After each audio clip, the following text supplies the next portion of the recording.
into why they are demanding this, and they say the people who work on the tubes. So you do all sorts of different shifts. You've got 7 shifts. You start at 4:30 in the morning, move to middle shifts where you're working for later, then you do really late shifts, and then you work overnight as well.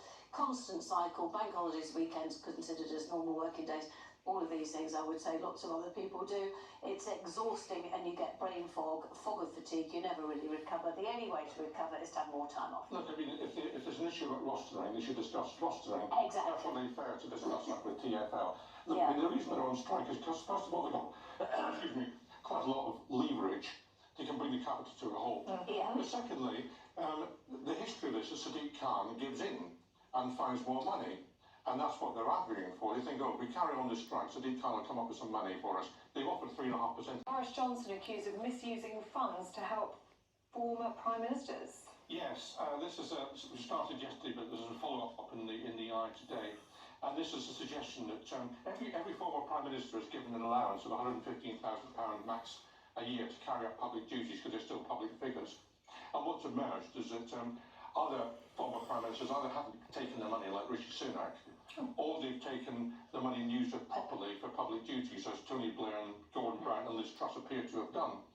But Boris Johnson's the only one who appears to have used it, the allowance, to exploit contacts and to make personal financial gain. Although they're saying it has gone through, it would have gone through checks beforehand. Well, there's a subsequent check as well to find out. There's an audit process. Yeah. But I mean, Kerry Badenoch, who's not having a great time, it seems to me, says that people should be able to earn money when they leave politics. Of course, you should be able to earn money, but not primed with public money to do so. Can I move on to the Elgin marbles? I've got time because I like this story. It's just about most Britons are happy to lose the Elgin marbles. They're nothing to do with, well, I mean, they are to do with Lord Elgin, but they're not marbles like you roll around. These are a collection of, in my humble opinion, very dull statues. They're 200 years after they were brought to Britain from the ruins of the Parthenon in Athens, and 2,500 years after they were crafted. And lots of people are saying, oh, just give them back. Well, I totally agree with that. They're not particularly distinguished. Exactly. I mean, why bother having them? And, Greece is clearly very keen to have them, so we could get some diplomatic gain from Greece by giving them back. I mean, people even know what they are. I mean, they don't come from Elgin and they're not marbles, so...